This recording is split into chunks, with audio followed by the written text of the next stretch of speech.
Everyone, मैं हूं आपकी होस्ट एंड कोच रितु और आज हम बात करने वाले हैं औरत के पानी के बारे में, चिपचिपेपन के बारे में। ये सेक्सुअल हेल्थ के साथ कैसे कनेक्टेड है, कैसे लिंक्ड है। क्यों ये कहा जाता है कि जितनी फीमेल पार्टनर वेट होती है, गीली होती है, उतना सेक्स का मजा है।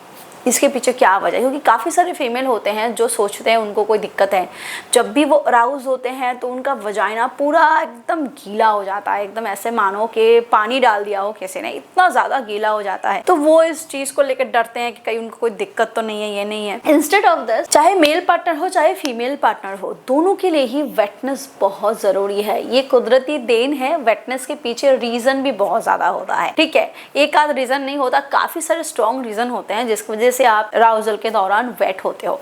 और वेट से फीमेल पार्टनर नहीं होती, मेल पार्टनर भी होता है। मैक्सिमम बेस पे मेल पार्टनर का प्रिकम रिलीज होता है।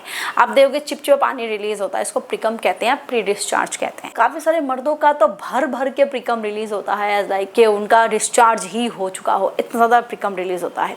फीमेल पार्टनर का होना ही होना है, चाहे मेल पार्टनर का हो या ना हो, क्योंकि फीमेल पार्टनर, पहली बात कि उनका जो इंटीमेट ऑर्गन है, जो इंटरनल वेजाइनल वॉल है ना, वो स्ट्रेचेबल टिश्यूज से बनता है, स्ट्रेच होता है वो। तो अगर वो गीला नहीं होगा तो अच्छे से स्ट्रेच नहीं हो पाएगा, पेनिट्रेट करना नेक्स्ट टू इम्पॉसिबल होता है, क्योंकि वेजाइना ऐसे रहती है, ऐसे रहती है। जब वो बॉडी अराउज होती है, रेडी होती है ना, तो वो ऐसे उसकी मुट्ठी ऐसे धीरे धीरे खुलती है।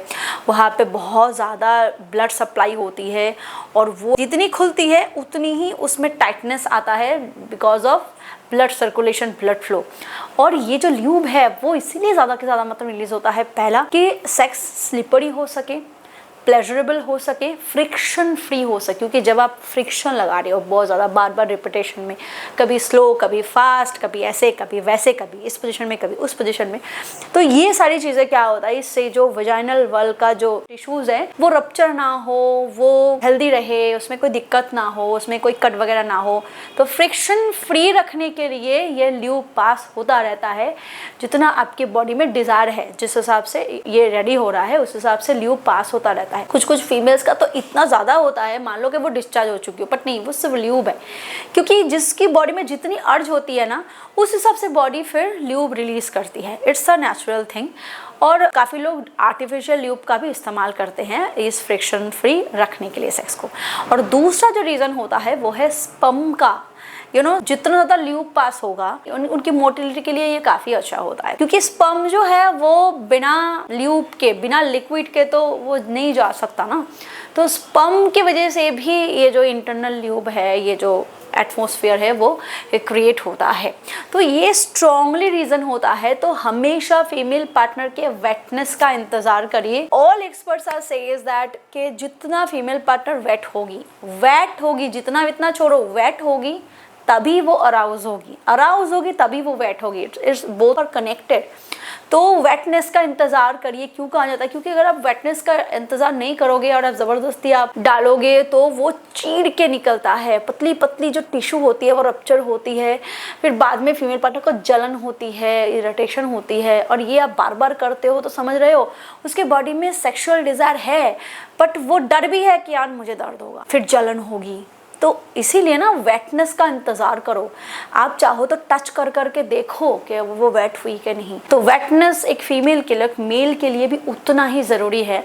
कई बार ऐसा होता है कि मेल पार्टनर भी प्रिकम रिलीज करते हैं, फीमेल पार्टनर भी वेट होती है, तो बहुत प्लेजरेबल एक एटमॉस्फेयर क्रिएट होता है, फ्रिक्शन फ्री। और ये क्या होता है ना, बीच बीच में फोरप्ले भी इंपॉर्टेंट है, क्योंकि जब आप एक बार फ्रिक्शन लगा रहे हो फिर वो थोड़ा ड्राई हो जाता है, फिर आप फोरप्ले पे अपने आप को इन्वॉल्व करो, फिर ल्यूब पास होगा, फिर आप पोजीशन को ट्राई करो, फिर फोरप्ले लगाओ।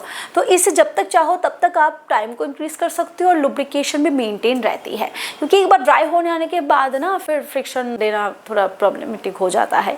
तो इस चीज़ का ध्यान रखें। और हाँ, अगर आप अपने इरेक्शन पे थोड़ा और फोकस करना चाहते हैं, साइज को मेंटेन करके रखना चाहते हैं, नहीं चाहते कि ढीला पड़ जाए, टाइट हमेशा रहे, तो फिर आप साइज किंग का इस्तेमाल लॉन्ग टर्म पे कर सकते हैं। ये एक ऐसी आयुर्वेदिक सप्लीमेंट है, इसमें वो सारे नेचुरल हर्ब्स है, कॉम्बिनेशन बहुत अच्छा है। जो आपके साइज को मेंटेन करने में मदद करता है, इरेक्शन को मेंटेन करने में मदद करता है, इंटरनल नर्व्स जो वेन्स होते हैं लिंग के अंदर उसको डैमेज होने से बचाता है, रिपेयर करता है, नए सेल्स बनाने में मदद करता है। और ये जिम पे सर्टिफाइड है, आईएसओ सर्टिफाइड है, ट्रस्टेड प्रीमियम ब्रांड है। तो अगर आप चाहते हो इसका इस्तेमाल करना, डिस्क्रिप्शन बॉक्स में आपको इसके सारे लिंक्स मिल जाएंगे, चेकआउट करो या फिर इस नंबर पर कॉल करके भी आप इसे ऑर्डर कर सकते हो। और चाहते हो मुझसे बात करना, अपने कोई भी दिल की बातें मेरे साथ शेयर करना चाहते हो जो आप किसी और से शेयर करने में हेजिटेट फील करोगे, तो आप ritusarkar.org पे विजिट करो, सेशन बुक करो और मुझे अपने दिल की बातें शेयर कर सकते हो। Thank you, bye bye.